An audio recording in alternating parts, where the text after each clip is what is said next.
So guys আপনাদেরকে নিয়ে চলে যাচ্ছি কুমিল্লা বানুসহ যে ব্রিজটি আছে, ঐতিহ্যবাহী যে ব্রিজটি অনেক সুন্দর। আর এই ব্রিজটি নতুন করে আবার তৈরি করাতে ব্রিজটির লুকটা অনেক সুন্দর হয়েছে।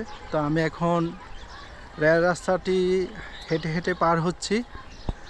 আর খুবই সুন্দর এই কুমিল্লা বানুসহ ব্রিজটি, অনেক ভালো লাগে।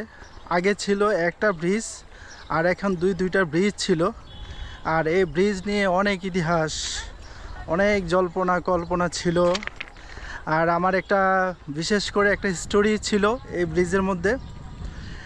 কোরবানি ঈদের সময় প্রতি বছর এখানে একটা বানুসহ গরু বাজার বসে, এখনও বসে। তো নানা ওই সময় বেঁচে ছিল, নানাকে নিয়ে আসছিলাম এই গরু বাজারে। তো ব্রিজের মাঝামাঝি অংশের মধ্যে ট্রেন চলে আসছিল। আর এই ব্রিজটি খুবই ঝুঁকিপূর্ণ ছিল। এখন হয়তো বা দেখেন খুবই নতুন করে ব্রিজটি সংরক্ষণ করেছে, তৈরি করেছে, নির্মাণ করেছে। আর ব্রিজটি যখন খুবই ওইভাবে ছিল তখন আগে যে পুরাতন যে ব্রিজটি ছিল সেটি থাকা অবস্থায় নানাকে নিয়ে এই ব্রিজের মাঝামাঝি অবস্থাতে ট্রেন চলে আসছিল হঠাৎ করে। আর ট্রেন আসাতে কোথাও মানে দাঁড়ানোর জায়গা নেই। পরে অনেক কষ্টে মাঝপথে গিয়েছিলাম নানাকে নিয়ে। আমরা একটা সাইডে চুপ করে বসেছিলাম, ট্রেন আমাদের উপর দিয়ে চলে গেছিলো। ব্রিজের নিচে থাকাতে মানে ওই জায়গাটা একটু সেফটি একটা জায়গা ছিল বিদায় ইনশাল্লাহ আমরা বেঁচে গিয়েছিলাম।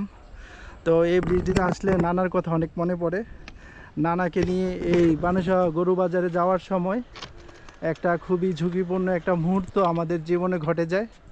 তো এখন এই ব্রিজটি খুব সুন্দর করে পরিপাটি করে, খুব সুন্দর নান্দনিক করে তৈরি করা হয়েছে কুমিল্লার যে বানুসহ ব্রিজটি। একই পাশে দুইটি ব্রিজ। আর দুপুরের সময় যেহেতু এখন পর্যটকরা বিকালের মধ্যে আসে, তো বিকালের মধ্যে আসে বিদায় এর দিক দিয়ে আবার একটা আছে।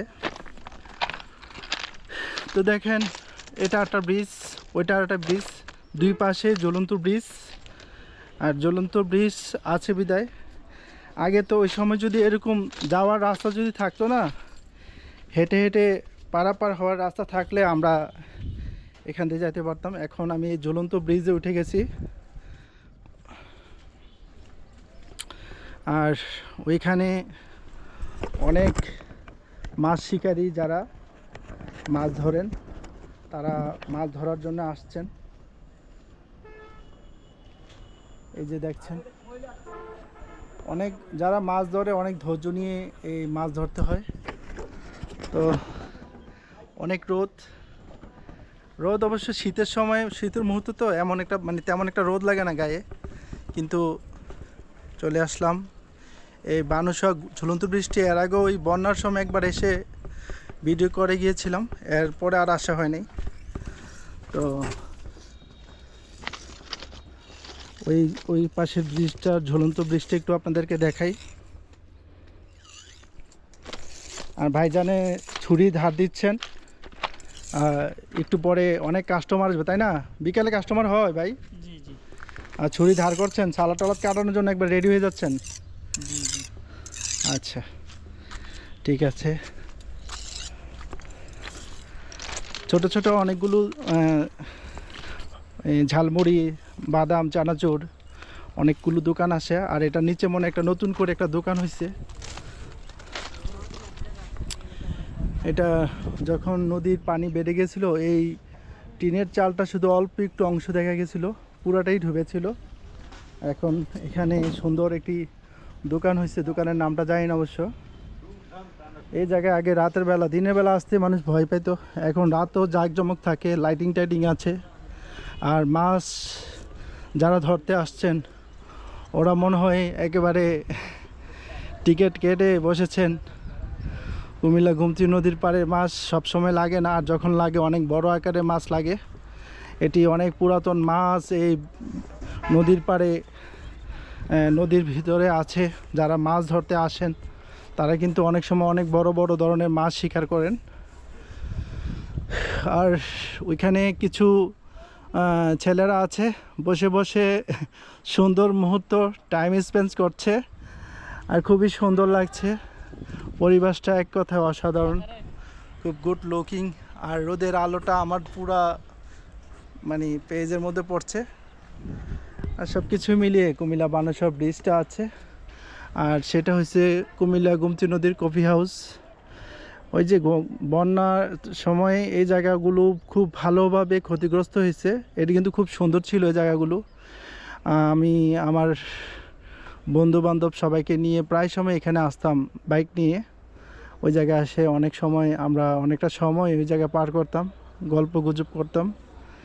আর নদীর পাড়ে এখন বর্তমানে অবস্থা, পানি এত পরিমাণ নিচে নামছে। কিছুদিন আগেও বন্যা যখন পানি বেড়ে গিয়েছিল, এই ব্রিজটা কেবল ছুঁই ছুঁই অবস্থা ছিল, এত পরিমাণে পানি বেড়ে গিয়েছিল। কুমিল্লা মানুষ খুবই আতঙ্কের মধ্যে ছিল। আর এখন মোটামুটি পানি নাই বললেই চলে, নদী একেবারে শুকিয়ে শুকিয়ে গেছে। আমাদের একটাই সমস্যা, যখন আমাদের পানি প্রয়োজন হয় তখন আমাদেরকে পানি দেয় না, সেই ইন্ডিয়া থেকে আমাদের পানি পাওয়া যায় না। আর যখন আমাদের পানি প্রয়োজন হয় না তখন আমাদেরকে পানি এমনভাবে দেয় মানে একেবারে দেশটা ডুবিয়ে দেয় আর কি। তো আমি আজকে কুমিল্লা বানেশ্বর ব্রিজ থেকে ভিডিও ধারণ করছি। তো বানেশ্বর ব্রিজটি আসলে কেমন লাগলো আপনাদের কাছে অবশ্যই জানাবেন। আর বানেশ্বর ব্রিজটি ভালো লেগে থাকলে অবশ্যই লাইক কমেন্ট করে দিবেন, আর শেয়ার করলে আপনাদের প্রিয়জনের মানুষদের কাছে আমার ভিডিওটি চলে যাবে। তো আজকের মতন ভিডিওটি এ পর্যন্তই। ভিডিওটি ভালো লাগলে অবশ্যই লাইক কমেন্ট শেয়ার করে দিবেন। আসসালামু আলাইকুম।